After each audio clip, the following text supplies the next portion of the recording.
Graça e paz, queridos irmãos, um ótimo dia a todos. Hoje, 11 de fevereiro de 2025, nosso devocional diário está em Atos dos Apóstolos, capítulo de número 14. Barnabé e Paulo continuam fazendo a obra. Agora, Paulo assume a dianteira, ele vai aparecer com o nome em primeiro lugar. Isso diz muito para nós dentro da palavra do Senhor. Nós vamos ver que eles chegam agora em Icônio, uma grande multidão, não só de judeus, mas gregos também querem ouvi-los.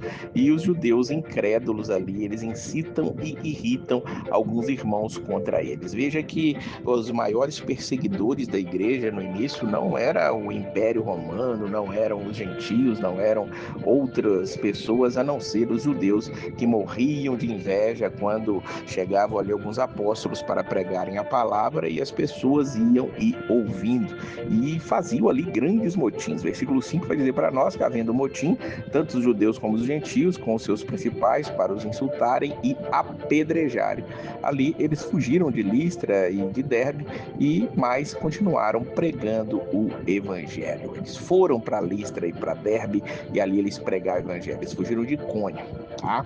Como nós fazemos a gravação assim sem cortes, de vez em quando dá esses probleminhas, mas não faça com que isso deixe que você deixe de deixar o seu like, de curtir. Se você ainda não é inscrito, inscreva-se aí, ative aí as notificações para estar sempre recebendo aqui as notificações da palavra do Senhor, que chega todo dia para você, de segunda a sexta, 5 horas da manhã. Nós vamos ver que agora Paulo vai para Listra. Em Listra existe um homem lá que tinha uma doença nos pés, ele era coxo desde o ventre da sua mãe. Veja que a informação de Lucas aqui é profunda. Aquele homem ali, ele nunca tinha andado. E quando Paulo enxerga, vê que ele tem fé para ser curado. Versículo 10 diz que ele diz para ele: levanta-te direito sobre os teus pés. E ele saltou e andou. E aquele homem anda. Ali naquela cidade, as pessoas viram aquilo e ficaram maravilhados. E eles agora disseram: fizeram-se os deuses semelhantes aos homens e desceram até nós. Veja que aquele povo ali, eles adoravam outros deuses, era um povo pagão que tinham muitos deuses. Tanto a mitologia grega quanto a mitologia romana tinha deuses, havia um certo sincretismo entre eles ali, e no caso ali nós vamos ver que agora eles começaram a chamar Barnabé de Júpiter e Paulo de Mercúrio, porque Paulo era o que falava. E aqui eles vão ovacionar eles queriam até oferecer sacrifícios a eles, diz o versículo de número 13. E aí Paulo aproveita aquela situação para poder pregar o evangelho. Senhores, por que fazeis essas coisas? Nós também somos homens como vós, sujeitos às mesmas paixões, e vos anunciamos que vos converteis dessas vaidades ao Deus vivo, que fez o céu, a terra, o mar e tudo quanto há neles. Paulo prega o evangelho ali, mas com muita dificuldade, porque as pessoas queriam realmente fazer sacrifícios oferecendo a eles. Mas nem só de deuses vivem aqueles homens, os judeus também estão por ali naquela cidade. Diz o versículo 19 que alguns judeus de Antioquia e de Icônio, aquelas outras cidades onde eles já tinham sido perseguidos, tendo convencido a multidão, apedrejaram a Paulo e o arrastaram para fora da cidade, cuidando que estava morto. Veja que eles vão de deuses ali a apedrejados em questão de segundos.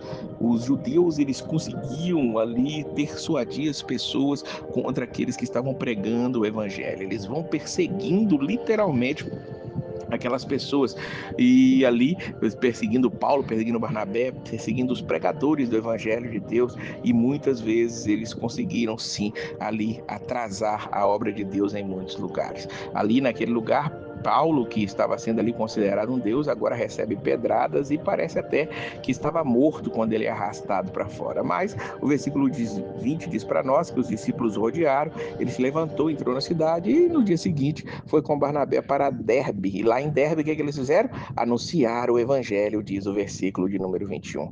E ali ele estava indo e levando o evangelho, levando a palavra do Senhor, e eles voltaram por aquela cidade que eles já tinham passado. É interessante que que Paulo, ele passava na cidade, pregava o evangelho, ficava com um período ali e seguia adiante. Mas depois ele voltava, e ali diz o versículo número 22, que eles confirmavam o ano dos discípulos e exortava-os a permanecer na fé, porque por muitas tribulações nos importa entrar no reino de Deus. Veja que não há um engano aqui. Paulo está pregando a realidade e ele diz, é por muita tribulação, nós vamos ter problemas para entrar no reino de Deus. Não é um mar de rosas. E ainda hoje a mesma mensagem precisa ser anunciada e pregada. Vemos que nesse caminho que Paulo faz de volta, ele elege ali alguns anciãos em cada igreja, orando com jejuns e encomendando ao Senhor. Aqueles homens ali vão assumir as lideranças das igrejas para que a obra do Senhor não pare. Tem que haver plantio de igreja. Paulo era aquele que plantava e outro iria regar, outro iria pastorear aquela igreja. E assim é que a obra do Senhor ia crescendo, tudo aqui sob a orientação do Espírito Santo de Deus. É interessante nós vermos que aquela igreja que tinha enviado Paulo e Barnabé agora vai receber notícias dele. Eles voltam para lá. Diz o versículo 26 que navegaram para Antioquia, de onde tinham sido encomendados à graça de Deus para a obra que já haviam cumprido. E quando lá chegaram, reúne a igreja, relata com grandes coisas Deus fizera por eles e como abrir aos gentios a porta da fé. É interessante que no início da igreja, a igreja de Jerusalém enviava ali os seus emissários. Vemos ali Pedro e João indo, por exemplo, a Samaria, Pedro trazendo notícias acerca da conversão de Cornélio, e aqui nós vemos um outro lugar também aonde a igreja crescia, Antioquia, e de Antioquia eles tinham sido enviados, se nós nos lembrarmos, no capítulo anterior, e agora eles voltam para trazer um relatório do que está acontecendo, e a alegria era muito grande, porque Deus, ele estava levando a palavra, não somente aos judeus, mas a porta da fé tinha sido aberta aos gentios. E esses gentios, quem são? Somos nós. Esta porta que foi aberta, ela ainda continua alcançando aqueles que não são ou não foram judeus em nenhum momento.